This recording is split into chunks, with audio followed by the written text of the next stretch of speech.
देवी पार्वती ने महादेव के साथ मिलकर बनाया एक नया संसार, एक ऐसा संसार जहां पर कली के प्रकोप का कोई भी असर नहीं होगा। यानी महाराज कली का जो प्रकोप है उसका अंत हो जाएगा। लेकिन शिव और शक्ति मिलकर एक अलग संसार क्यों बना रहे हैं? इस संसार का क्या होगा? या फिर ये सारी ही चीजें एक षड्यंत्र है महाराज कली को फंसाने के लिए? आखिर शिव शक्ति करना क्या चाहते हैं और ये पूरी ही प्रक्रिया किस प्रकार से होगी? क्या महाराज कली इसमें बाधा उत्पन्न करेंगे? ये सारी ही चीजें हम जानने वाले हैं आज के एपिसोड में। तो बिना किसी वक्त गवाए चलिए शिव शक्ति के लेटेस्ट एपिसोड का रिकैप टेलीविजन से भी पहले शुरू करते हैं। कहानी की शुरुआत होती है देवी पार्वती से, जो कि गणेश जी की ऐसी हालत देखकर रोने लगती है। देवी पार्वती महादेव से कहती कि महादेव गणेश को ठीक कीजिए महादेव, मैं गणेश की ऐसी हालत देख नहीं सकती। हम देख रहे होते हैं किस तरीके से देवी पार्वती के अंदर क्रोध के अलावा एक ममता की भावना उत्पन्न होने लगती है। वो महादेव से बार बार अनुरोध कर रही थी कि मेरे पुत्र को ठीक करो, मैं अपने पुत्र की ऐसी हालत देख नहीं सकती महादेव। यही तो एक माता का प्रेम है, यही तो एक माता की ममता है अपने पुत्र के भांति, चाहे वो देवी हो या साधारण मनुष्य। दूसरी तरफ हम महादेव को देखते हैं जो कि अपने अवतार को बदलते हैं। महादेव महाकाल से वापस से महादेव वाले रूप में आ जाते हैं और रूप में आते ही वो गणेश जी के समीप जाते हैं। गणेश जी के सर पे हाथ रखते हैं और गणेश जी के शरीर में जितना भी हलाहल मौजूद होता है वो सारा ही हलाहल महादेव अपने कंठ पे लगा लेते हैं। महादेव को पीड़ा तो बहुत होती है, लेकिन महादेव अपने पुत्र को वापस से ठीक कर देते हैं और कुछ ही क्षणों के अंदर गणेश जी को भी होश आ जाता है। गणेश जी उठते हैं, अपनी माता से गले मिलते हैं। वो देख पा रहे थे किस तरीके से उनकी माता और पिता इतने ज्यादा चिंतित हैं। इस वक्त तो महादेव की भी आंखों से आंसू आ चुके थे। उसके बाद महादेव वहां पर मौजूद सारे ही देवी देवता और शिवगण सभी लोगों के शरीर में जो भी हलाल था उसे वापस से अपने कंठ में समा लेते हैं। इस वक्त तक महादेव को पीड़ा इतनी हो रही थी कि उनकी आंखों से आंसू बह रहे थे, लेकिन फिर भी महादेव ये करते हैं क्योंकि यही महादेव का कर्तव्य है, यही महादेव का उद्देश्य है। क्योंकि महादेव केवल विनाशक नहीं बल्कि समय आने पर विनाश का भी विनाश करने वाले देव है, यानी कालों के काल है हमारे महाकाल। महादेव कहते हैं कि यह वृक्ष अब पूरे ही संसार में फैल गया है,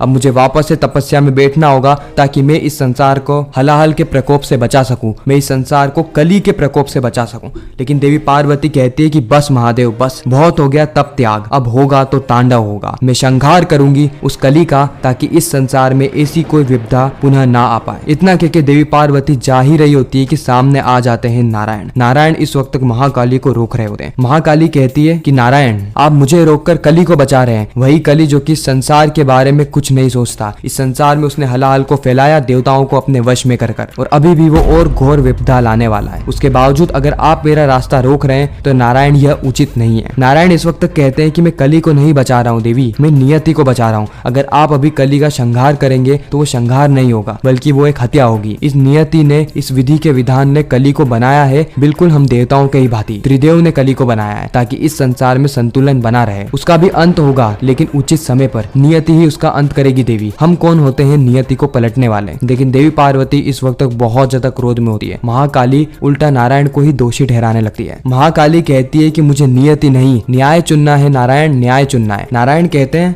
कि यह मेरा कर्तव्य है कि मैं कली को बचाऊं ताकि आप उसकी हत्या ना कर पाए। नियति ने उसका अंत पहले से ही निर्धारित कर रखा है और नियति हमेशा न्याय करती है, लेकिन हर न्याय का उचित समय होता है देवी। अभी आप क्रोध में हैं इसलिए आप ऐसा निर्णय ले रही हैं, लेकिन मुझे पूर्ण विश्वास है कि आपने भी हमेशा से ही नियति को सम्मान दिया है और आज भी आपको वैसा ही करना चाहिए देवी, आज भी आपको वैसा ही करना चाहिए। नारायण और महाकाली ये दोनों ही आपस में बात कर रहे होते हैं लेकिन कोई भी निष्कर्ष नहीं निकलता है। उसी वक्त इंद्र जो कि अभी भी कली के प्रभाव होता है वो कहता है कि हम सब दास ही तो हैं, हम सारे देवी देवता दास हैं नियति के, हम दास हैं हमारे दिए गए वचनों के, हमारे दिए गए वरदानों के, हम दास हैं हमारे भक्तों की भक्ति के, हम दास हैं शिव शक्ति के। हम हमारी तरफ से तो कोई निर्णय ले ही नहीं सकते ना। इसीलिए आज महाकाली के ऊपर भी वही संकट मंडरा रहा है जो कि हम पे मंडराया करता है। वो अपना निर्णय खुद से नहीं ले पा रही, नियति के सामने उन्हें भी झुकना पड़ रहा है। यह बात महाकाली को और ज्यादा क्रोध में डाल देती है। महाकाली कहती है कि मैं आदि शक्ति हूँ, मैं अपना निर्णय स्वयं ले सकती हूँ, मैं स्वयं ही निर्धारित कर सकती हूँ कि क्या मेरे लिए उचित है, क्या इस संसार के लिए उचित है और क्या इस संसार के लिए उचित नहीं है। कली का संहार होना इस संसार के लिए आवश्यक है नारायण, लेकिन अगर देवत्व में रहकर मैं ये सारी चीजें नहीं कर सकती तो नहीं चाहिए मुझे ऐसा देवत्व। मैं स्वर्ग भी त्याग देती हूँ, मुझे न्याय चाहिए, मेरा न्याय इस संसार का न्याय, हम सभी के लिए न्याय, और उसके लिए मुझे कुछ भी क्यों ना करना पड़े मैं वह करने के लिए सज्ज हूँ। इस वक्त तक इंद्रदेव और ज्यादा क्रोध में आ जाते हैं। इंद्रदेव कहते हैं कि अगर आप देवत्व त्याग रही है तो चले जाइए कैलाश से दूर, चले जाइए स्वर्ग लोक से दूर, चले जाइए ब्रह्मलोक से दूर, क्योंकि हमें आपकी कोई भी आवश्यकता नहीं है। जिसके अंदर देवत्व नहीं वह देवों के साथ नहीं रह सकते देवी। अब तो आपने देवी कहने का अधिकार भी खो दिया है। महादेव खड़े खड़े ये सारी चीजें सुन रहे होते हैं और देख भी रहे होते हैं। उसी वक्त महाकाली कहती है कि महादेव आप मौन क्यों खड़े हैं? क्या आपको भी यही लगता है कि मैं अनुचित हूँ? आप अपना मत दीजिए महादेव, आपका मत जिस दिशा में होगा मैं समझ जाऊंगी कि आप क्या कहना चाहते हैं। उसी वक्त महादेव कहते हैं कि मैं होता कौन हूँ मत देने वाला देवी। आपने ही तो कुछ समय पहले कहा था कि आप किसी का भी निर्णय उचित नहीं मानती, आप केवल और केवल अपना ही निर्णय उचित मानती है। आप इस संसार में सर्वोच्च स्थान प्राप्त करना चाहती है। इस वक्त तक देवी पार्वती समझ गई होती है कि महादेव किस दिशा में कहना चाह रहे हैं। महादेव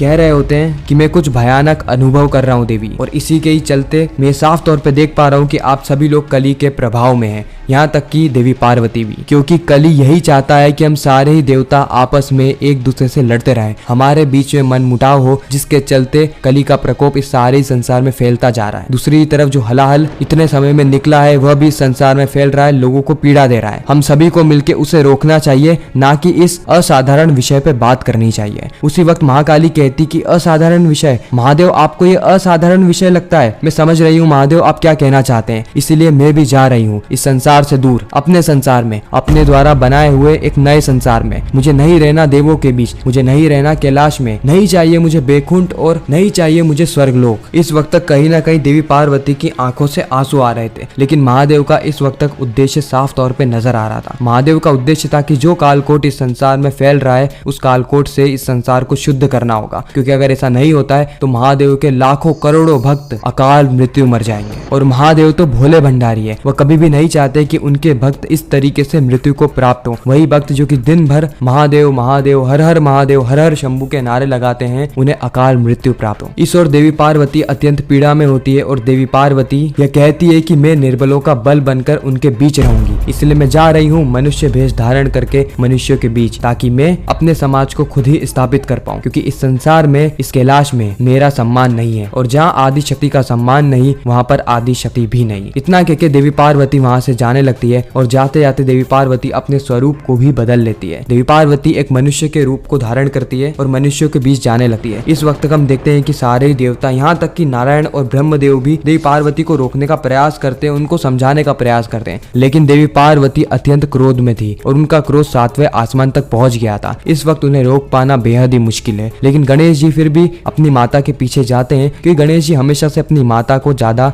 समर्थन देते हुए आए हैं। इस वक्त भी वो नहीं चाहते कि वह अपनी माता से वापस से दूर हो जाए। लेकिन क्या गणेश जी के कहने से देवी पार्वती लौट आएगी, या फिर गणेश जी स्वयं ही देवी पार्वती के साथ जाने वाले हैं मनुष्य रूप को धारण करके इस नई कथा का हिस्सा बनने? आखिर किस तरीके से महादेव इस कालकोट को फैलने से रोकेंगे? ये सारी चीजें हमें जानने को मिलेगी आने वाले एपिसोड में। बाकी आपको यह रिकेप कैसा लगा कमेंट सेक्शन में जरूर बताना। ऐसे ही रेगुलर रिकेप सबसे पहले पाने के लिए हमारे चैनल को सब्सक्राइब जरूर करना। मैं मिलता हूँ किसी नेक्स्ट इंटरेस्टिंग वीडियो में, जब तक के लिए गुड बाय।